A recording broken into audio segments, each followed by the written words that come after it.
ഞാൻ ഈ നോക്കിയിരിക്കുന്നത് 3:30 ആയാൽ മതിയായിരുന്നെന്ന് വിചാരിച്ചിട്ടാണ്. എന്തിനാ ഇന്ന് ഞാൻ വീട്ടിൽ പോവാണ്. കുറെ ദിവസത്തിന് ശേഷം ഇന്ന് ഞാൻ എന്റെ വീട്ടിലോട്ട് പോവുകയാണ്. ജസ്റ്റ് ഒരു 1 മന്തിന് ശേഷം. പക്ഷെ എനിക്ക് അത് കുറെ ദിവസത്തിന് ശേഷമാണ്. ഇന്ന് ഞാൻ കോളേജ് ബസ്സിലാണ് വീട്ടിലോട്ട് പോകുന്നത്. സോ ലഗേജ് ഒക്കെ ഉച്ചയ്ക്ക് ഹോസ്റ്റലിൽ ഫുഡ് കഴിക്കാൻ പോയപ്പോഴേ കോളേജിൽ കൊണ്ടുവച്ചിട്ടുണ്ടായിരുന്നു. പിന്നെ പോയി ലഗേജ് ഒന്നും എടുക്കാനുള്ള ടൈം കിട്ടൂല. എപ്പോഴേ വിശപ്പ് തുടങ്ങി. പിന്നെ അതൊക്കെ ഇരുന്ന് കഴിച്ചു. കുറച്ച് കഴിഞ്ഞപ്പോഴത്തേക്കാണ് തലവേദന തുടങ്ങി. എനിക്ക് ബസ്സിൽ കയറുമ്പോഴത്തേക്ക് തലവേദന മസ്റ്റാണ്. വോമിറ്റിംഗ് ടെൻഡൻസി, തലവേദന, പിന്നെ എങ്ങനെയെങ്കിലും ഒന്ന് സ്ഥലം എത്തിയാൽ മതിയെന്ന്. അങ്ങനെ ഞാൻ കിടന്നൊന്ന് ഉറങ്ങി. ഒരു ഉറക്കമൊക്കെ കഴിഞ്ഞ് എണീറ്റപ്പോഴത്തേക്കാണ് കാട്ടാക്കട എത്തി. അത് കണ്ടപ്പം വല്ലാത്ത ഒരു സമാധാനം. അവിടെ നിന്ന് എന്നെ ചേച്ചി വിളിക്കാൻ വന്നു. അങ്ങനെ കുറെ കാര്യങ്ങൾ വിശേഷങ്ങളൊക്കെ പറയാനുണ്ട്. അങ്ങനെ അതൊക്കെ പറഞ്ഞ് വീട്ടിലോട്ട് എത്തിയപ്പോഴത്തേക്കാണ് പിന്നെ അങ്ങോട്ട് ജിച്ചുവിന്റെ സ്നേഹപ്രകടനമായിരുന്നു. അത് പിന്നെ നോർമലി അങ്ങനെയാണല്ലോ. എനിക്ക് വീട്ടിലോട്ട് വരുമ്പോൾ ഏറ്റവും ഇഷ്ടപ്പെട്ട ഒരു പാർട്ട് ഏതാണെന്ന് ചോദിച്ചാൽ എനിക്കത് ഇതാണ്. അതിപ്പോ വേറെ 2 മണിക്കൂർ പുറത്ത് പോയിട്ട് വന്നാലും ഇങ്ങനെയാണ്. അങ്ങനെ അവിടുത്തെ സ്നേഹപ്രകടനം ഒക്കെ കഴിഞ്ഞപ്പോൾ അമ്മ കേക്കൊക്കെ വാങ്ങിച്ചു വെച്ചിട്ടുണ്ടായിരുന്നു.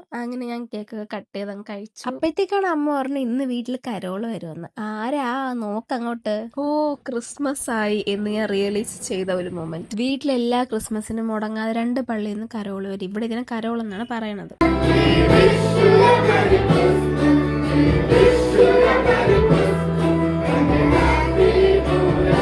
അങ്ങനെ രാത്രി അളിയൻ ഷേക്കും റോളൊക്കെ വാങ്ങിച്ചിട്ട് വന്നു. അങ്ങനെ അതൊക്കെ കഴിച്ചിട്ട് പോയി കിടന്നു. Bye bye.